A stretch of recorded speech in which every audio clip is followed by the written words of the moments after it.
Our first case takes us into the early days of the Internet, where anonymity allowed someone extraordinary to emerge from the shadows of cyberspace. The Internet Prophet, John Titor.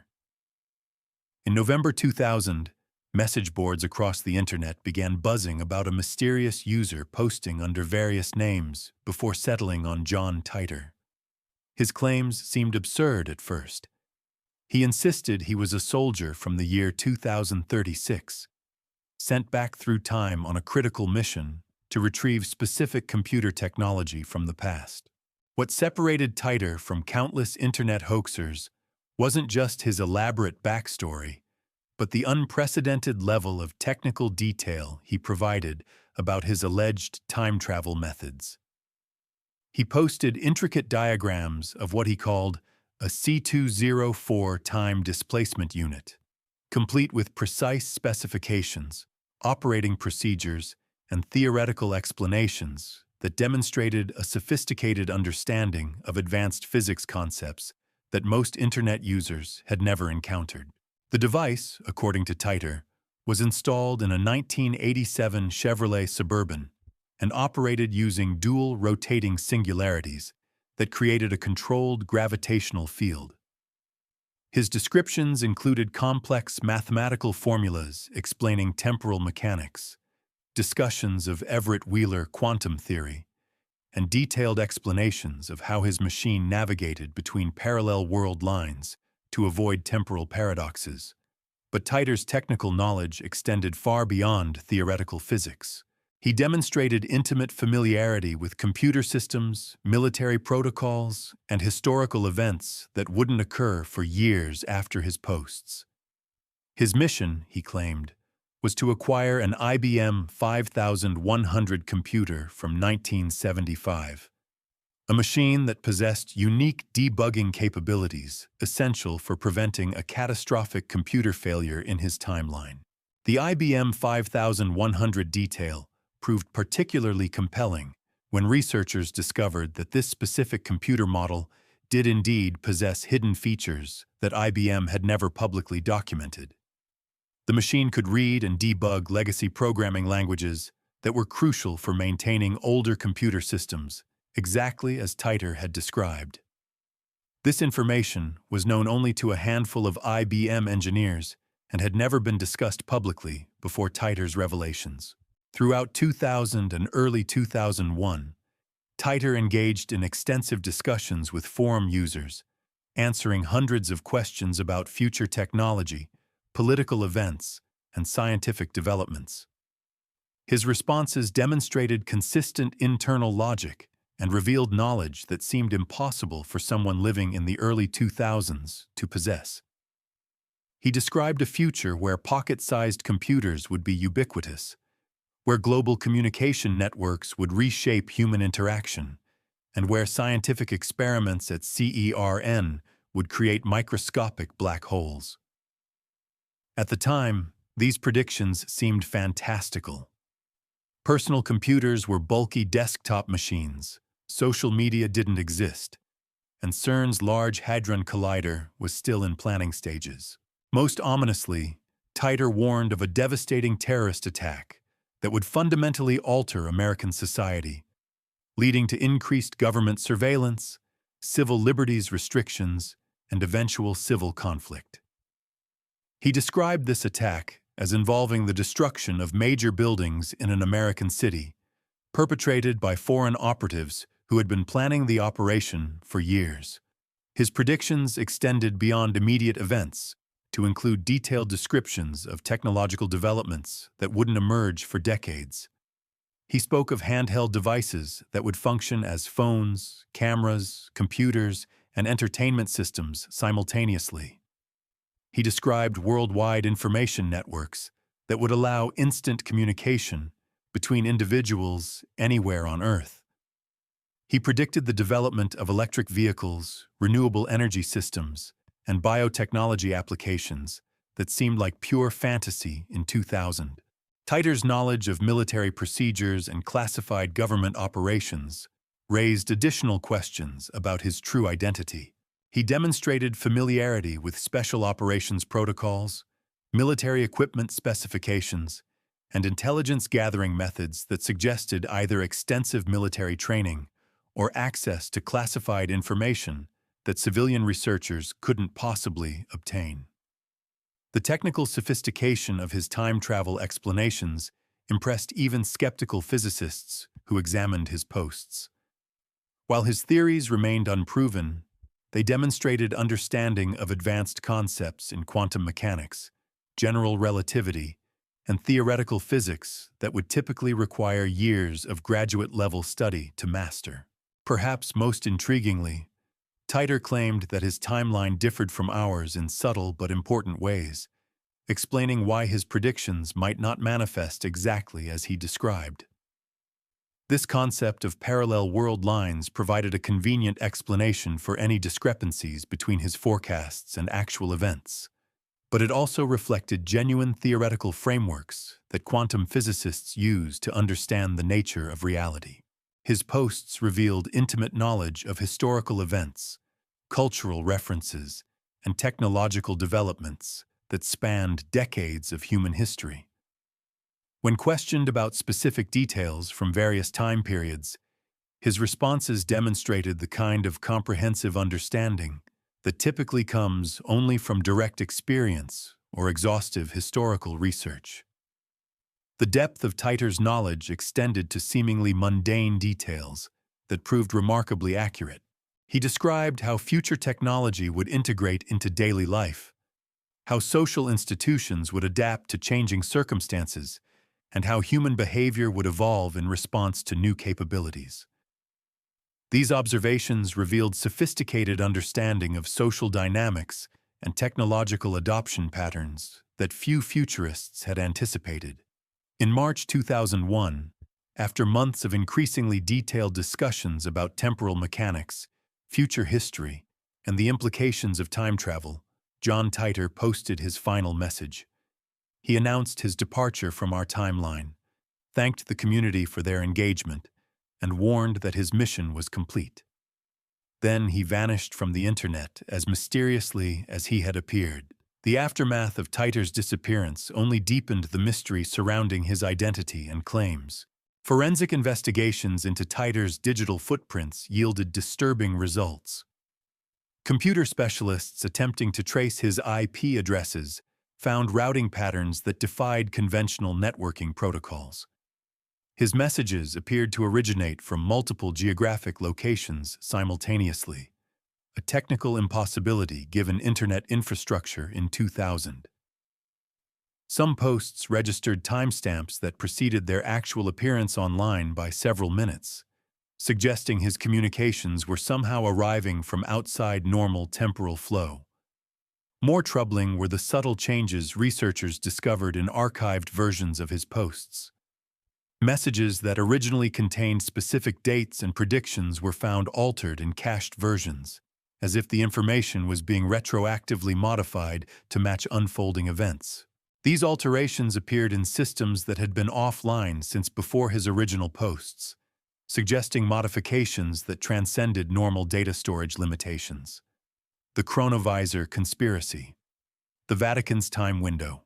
Deep within the Vatican's secret archives lies documentation of perhaps the most extraordinary device ever conceived by human science. In 1952, Benedictine monk Father Pellegrino Ernetti approached Vatican officials with claims that would shake the foundations of both faith and physics.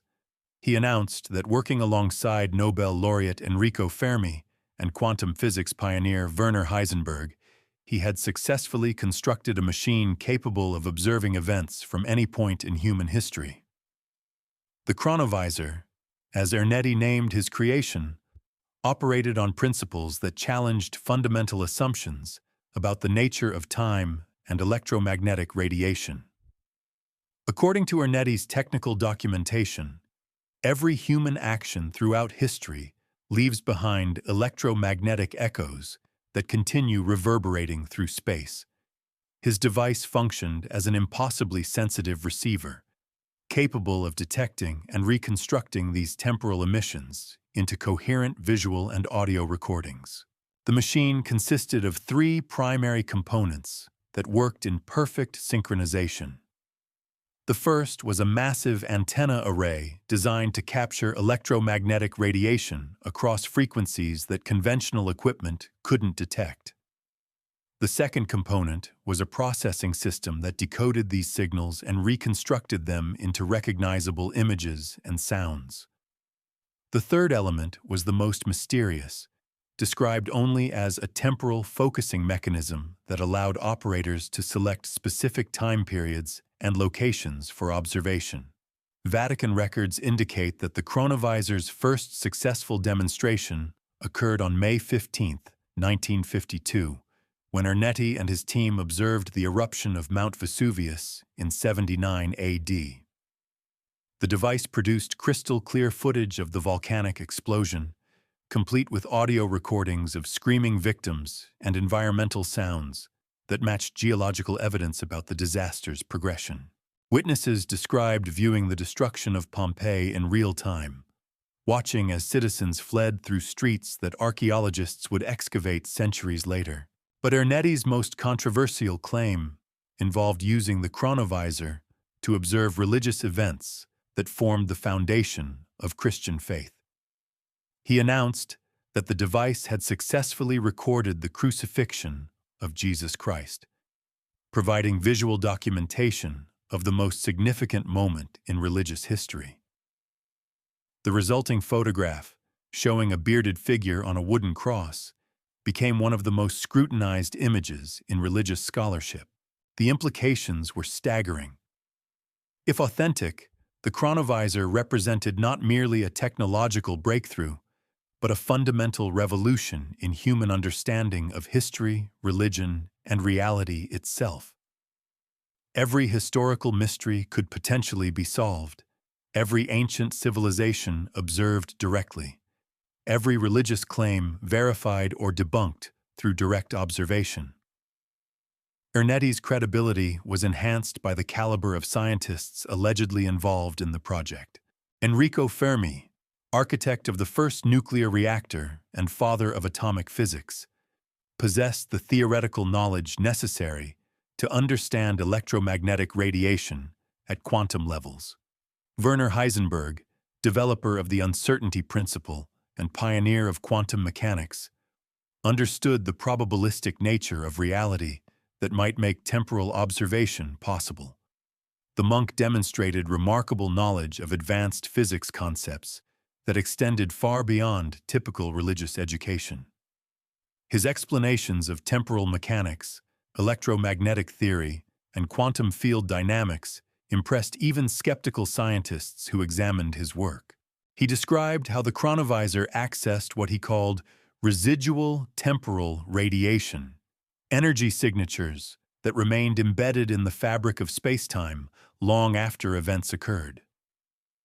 Vatican officials who witnessed chronovisor demonstrations reported observing historical events with unprecedented clarity and detail. They watched ancient Roman gladiatorial contests, witnessed the construction of medieval cathedrals, and observed biblical figures in their daily activities. The device apparently could focus on any location and time period with precision measured in minutes and meters. The technical specifications that Ernetti provided revealed understanding of electromagnetic principles that wouldn't be fully developed until decades later. He described frequency ranges, signal processing techniques, and detection methods that anticipated developments in radio astronomy and quantum electronics that were still theoretical in the 1950s. His work suggested access to scientific knowledge that exceeded contemporary understanding. Most intriguingly, Ernetti claimed the chronovisor could observe parallel historical possibilities, showing not just what happened, but what might have happened under different circumstances. He described viewing alternate versions of historical events, where different decisions led to dramatically different outcomes, suggesting that the device accessed multiple timeline branches simultaneously. The Vatican's response to Ernetti's claims was immediate and decisive. Within months of the first demonstrations, All research was classified under the highest levels of church secrecy. The chronovisor was reportedly dismantled, its components scattered, and all documentation sealed in archives that remain inaccessible to researchers today.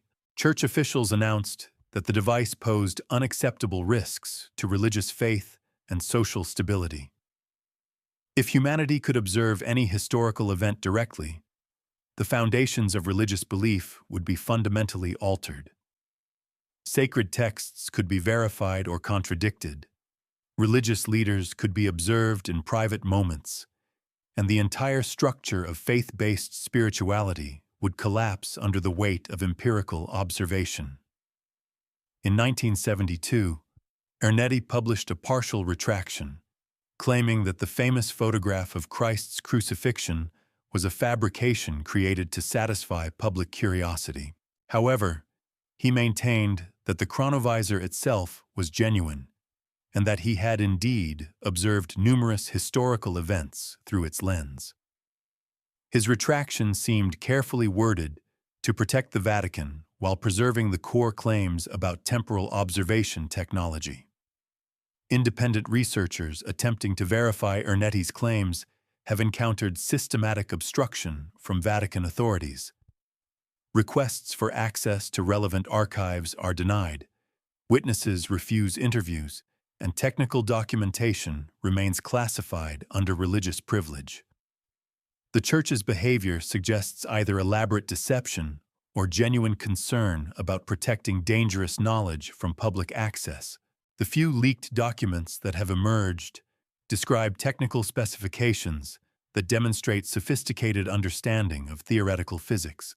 The chronovisor's alleged operating principles involve manipulating quantum field fluctuations in ways that wouldn't be theoretically possible until the development of advanced quantum mechanics decades after Ernetti's work. Most disturbing are reports from Vatican insiders who claim that chronovisor research never actually ended, but continued in secret facilities beneath Vatican City. These sources describe ongoing experiments in temporal observation, suggesting that church officials are systematically using time-viewing technology to investigate historical mysteries while denying its existence to the outside world. The Versailles time slip. Two academics step into history. On August 10, 1901, two distinguished Oxford academics embarked on what should have been a routine afternoon stroll through the gardens of Versailles. Charlotte Moberly, principal of St. Hugh's College, and Eleanor Jourdain, her vice principal, were touring the famous palace grounds when they experienced something that would challenge their understanding of reality and transform them into reluctant pioneers of temporal research. What began as a scholarly excursion quickly became an encounter with living history that neither woman could explain or forget. The two women followed a path that led away from the main palace, seeking the Petit Trianon, Marie Antoinette's private retreat. The afternoon was warm and pleasant, perfect for academic contemplation and leisurely exploration of France's most famous royal residence. Neither woman had any reason to suspect that their scholarly afternoon would become one of the most meticulously documented cases of temporal displacement in recorded history. As they walked deeper into the gardens, both academics noticed subtle changes in their surroundings that seemed insignificant at first, but would later prove crucial to understanding their extraordinary experience. The crowds of tourists that had filled the main palace grounds gradually thinned until they found themselves completely alone on paths that seemed somehow different from the well-maintained walkways they had traversed moments earlier. The first anomaly occurred near a garden kiosk, where they encountered a woman shaking a white cloth from an upper window. Her clothing struck both observers as unusual, consisting of a full white skirt and bodice that seemed distinctly historical rather than contemporary. When they looked back moments later, both the woman and the building itself had vanished entirely, leaving only empty space where the structure had stood. Continuing their walk, They encountered two men in long grayish coats and three-cornered hats who were working in the gardens. The men's clothing was remarkably detailed and authentic, featuring brass buttons, period-appropriate fabrics, and styling that matched historical illustrations from the late 18th century.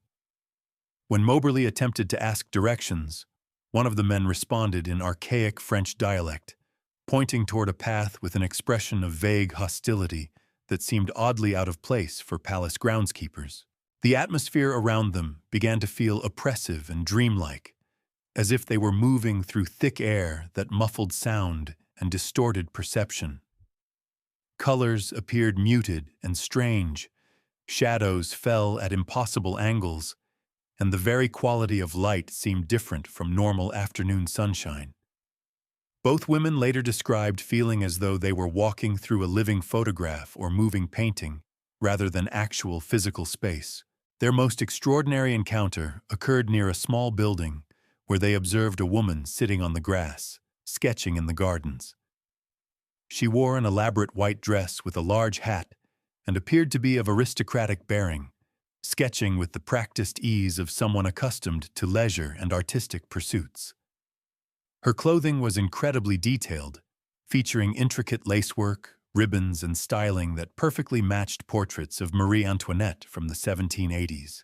The woman's face, when she looked up at them, was strikingly beautiful with fair hair and pale complexion that matched historical descriptions of the doomed queen. She smiled pleasantly at the two academics before returning to her artwork, apparently undisturbed by their presence but somehow existing in a completely different temporal framework than their own reality. Most remarkably, both women independently recorded identical observations of architectural details, garden layouts, and environmental conditions that would later be verified against historical records that had been sealed in archives for over a century. Their descriptions matched blueprints, maintenance records, and personal accounts from the late 1780s with precision that historians deemed impossible for casual visitors to achieve through research. When they finally reached the Petit Trianon itself, the building appeared different from its current restored state, showing architectural features and decorative elements that had been removed or altered during subsequent renovations. Their detailed observations of window placements, door configurations, and interior glimpses matched archival drawings that wouldn't be made public until decades after their visit. The spell broke suddenly when they encountered a tour group of contemporary visitors near the main building. The oppressive atmosphere lifted instantly. Colors returned to normal vibrancy, and the strange temporal displacement that had characterized their entire walk simply evaporated as if it had never existed. They found themselves back in the familiar world of 1901, surrounded by tourists in modern dress examining the palace with guidebooks and cameras.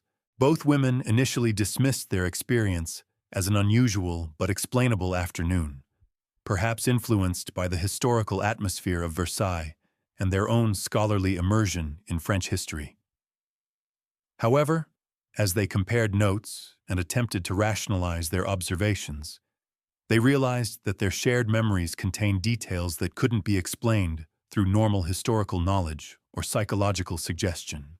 Their investigation began immediately upon returning to Oxford, where they applied the same rigorous research methods they used in their academic work to documenting and verifying every aspect of their Versailles experience. They consulted historical archives, architectural records, and biographical materials about Marie Antoinette and court life during the final years before the French Revolution. The results of their research proved more disturbing than reassuring. Every detail they remembered was historically accurate, but many of the facts they had observed weren't available in any published source accessible to the general public. Garden layouts, building configurations, and even the specific individuals they had encountered matched private correspondence and official records that had remained sealed in French national archives since the 18th century. Most compelling was their description of the woman they believed to be Marie Antoinette. Their account of her appearance, clothing, and behavior matched private diary entries and personal letters that described the Queen's activities during the specific time period their temporal displacement seemed to have accessed. These documents wouldn't be released to researchers until the 1920s, decades after their Versailles visit. Professional historians who examined their research found no reasonable explanation for the accuracy of details that extended far beyond what educated visitors could have known through available historical sources.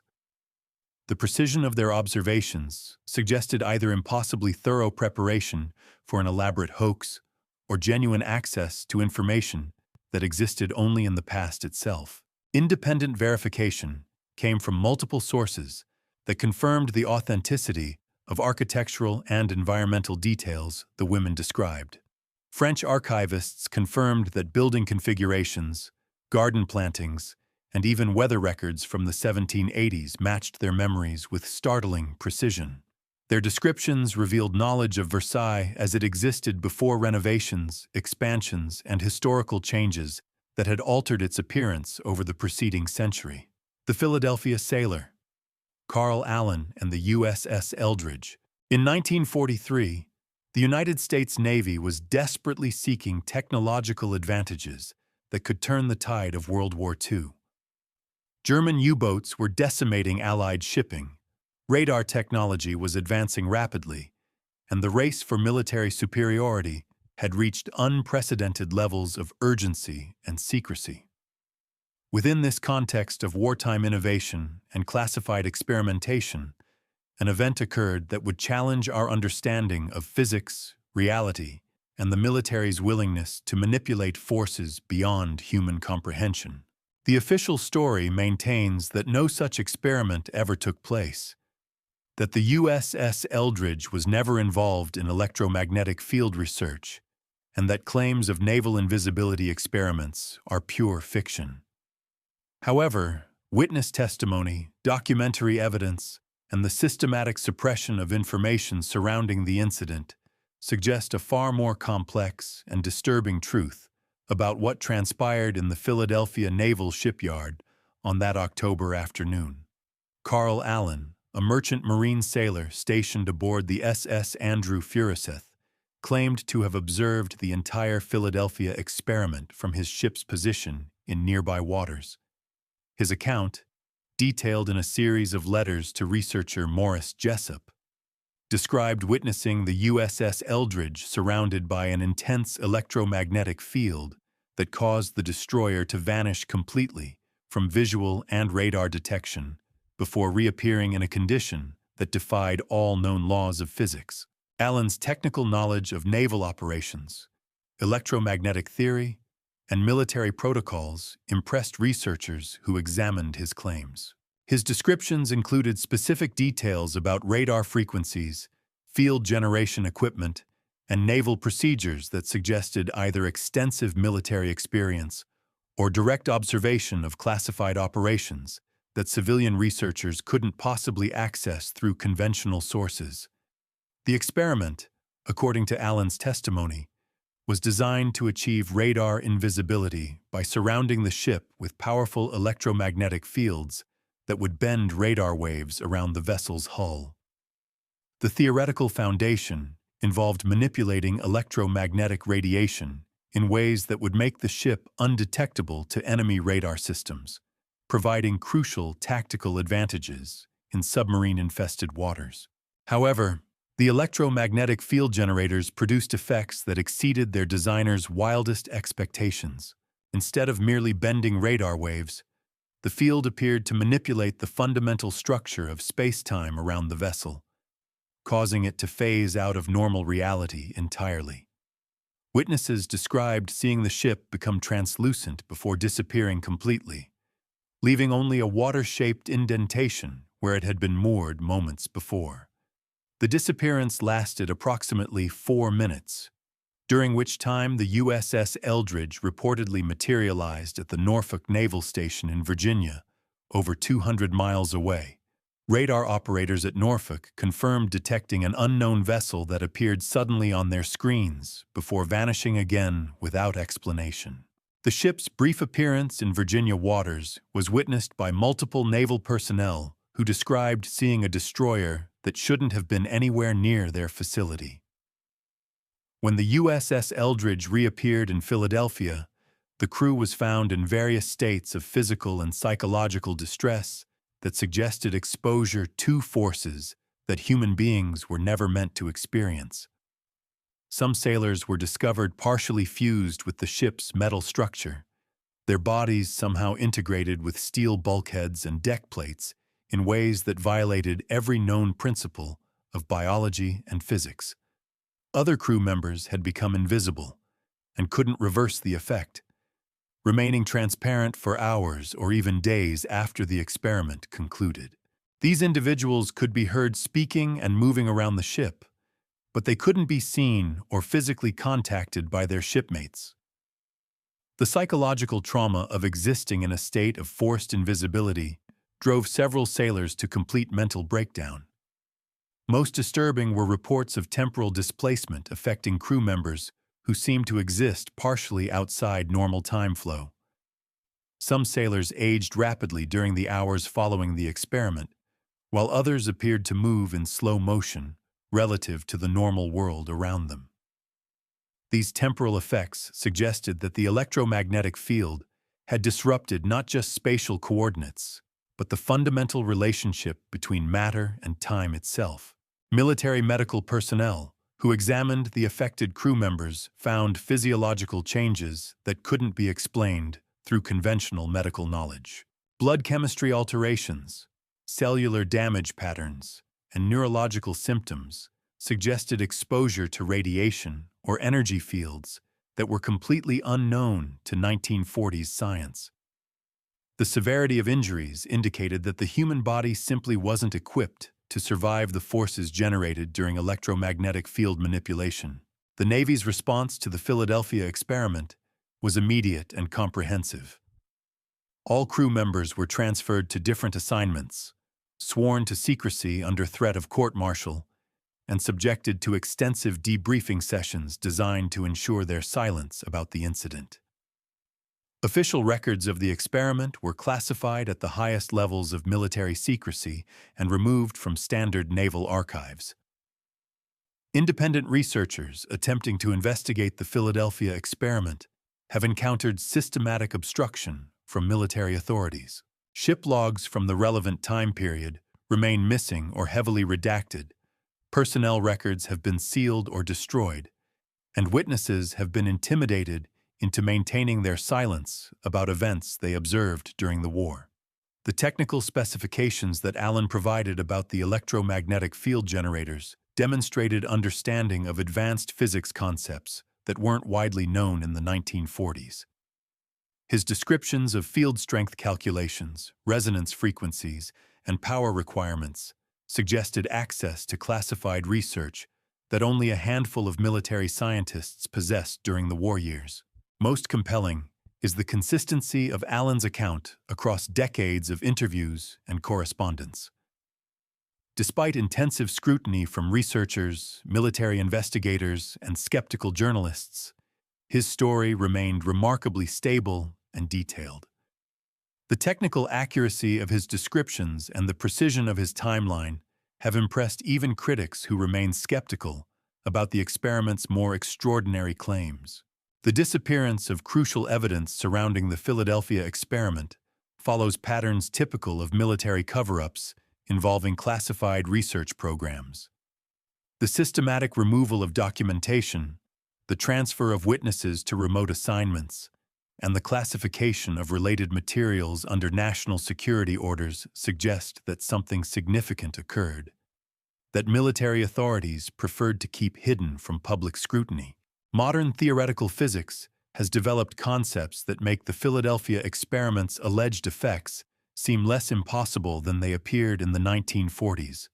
Research into quantum field theory, electromagnetic manipulation, and space-time geometry has revealed that powerful electromagnetic fields could theoretically produce the kinds of spatial and temporal distortions that witnesses described during the incident. The Chaplin anomaly. The woman with the phone. October 17th, 1928. The circus of lights and glamour that was Hollywood's golden age was in full swing as Charlie Chaplin prepared to premiere his latest masterpiece. The circus represented years of meticulous work by the legendary filmmaker, and the premiere at Grauman's Chinese Theater promised to be one of the most spectacular events in entertainment history. Cameras rolled to capture every moment of the star-studded evening for posterity, documenting the fashion, the celebrities, and the electric atmosphere of Hollywood's most exclusive gathering. Among the hundreds of feet of film shot that evening, one brief sequence would later become one of the most analyzed and controversial pieces of footage in the history of alleged time travel evidence. As we reach the end of our journey through these 10 extraordinary cases, one question echoes through every story we've examined. Are we truly alone in our march through linear time? From John Titor's vanishing digital footprints to the Vatican's hidden chronovisor, from Oxford academics stepping into Marie Antoinette's world to mysterious women speaking into devices that wouldn't exist for decades, each account challenges everything we thought we knew about the immutable nature of time itself. The evidence isn't just compelling, it's overwhelming. Technical knowledge that shouldn't exist. Historical details verified decades later through sealed archives. Physical artifacts that defy conventional dating. And witness testimony that remains consistent across generations of scrutiny. These aren't isolated incidents or convenient coincidences. They represent a pattern of temporal anomalies that suggests time travel isn't science fiction waiting to be invented, but a hidden reality that's been occurring around us all along. What makes these cases truly extraordinary isn't their individual impossibility, but their collective consistency. Whether we're examining ancient Greek computers that shouldn't have been buildable for 2,000 years, or Swedish plumbers carrying futuristic tattoo compounds, or Navy experiments that bent space-time itself, each story reveals the same fundamental truth. The barriers between past, present, and future may be far more permeable than we've ever imagined. The systematic suppression of evidence surrounding these cases only strengthens their credibility. Government agencies seizing research materials, Vatican archives remaining permanently sealed, military records disappearing entirely, and witnesses facing intimidation or worse, suggest that powerful institutions recognize the revolutionary implications of temporal manipulation technology. If these were merely hoaxes or delusions, why would they require such comprehensive cover-ups? Perhaps most unsettling is the realization that if time travel is real, if these individuals truly did move between different eras, then our understanding of causality, free will, and the nature of existence itself requires complete reconstruction. Every historical event could have been influenced by temporal visitors. Every technological breakthrough might represent knowledge imported from the future. And every moment of our lives could be observed by travelers from times yet to come. The 10 cases we've explored today represent more than curious anomalies or fascinating mysteries. They're evidence of a phenomenon that could fundamentally transform human civilization if openly acknowledged and properly understood. The technology to manipulate time may already exist, hidden in classified facilities and secret archives, waiting for the day when humanity is deemed ready to inherit its temporal birthright. But until that day arrives, these stories serve as tantalizing glimpses into possibilities that stretch far beyond our current comprehension. They remind us that reality is far stranger and more malleable than we've been taught to believe, and that the greatest discoveries in human history may involve not reaching forward into the future, but learning to navigate the infinite pathways that connect every moment that has ever been or ever will be. The question isn't whether time travel is possible. The evidence suggests it's already happening. The real question is whether we're ready to accept a universe where past, present, and future exist simultaneously, where knowledge can flow backwards through time, and where the very concept of linear causality becomes just another limitation waiting to be transcended. Time may not be the river flowing in one direction that we've always imagined. It might be an ocean, vast and deep, with currents flowing in every direction simultaneously, carrying travelers between shores we never dreamed existed. And if these 10 cases have shown us anything, it's that some individuals have already learned to navigate those temporal waters, leaving behind only traces of their impossible journeys for the rest of us to discover. The future of time travel may not lie ahead of us. It may already be here, hidden in plain sight, waiting for us to develop the wisdom to see what has been there all along.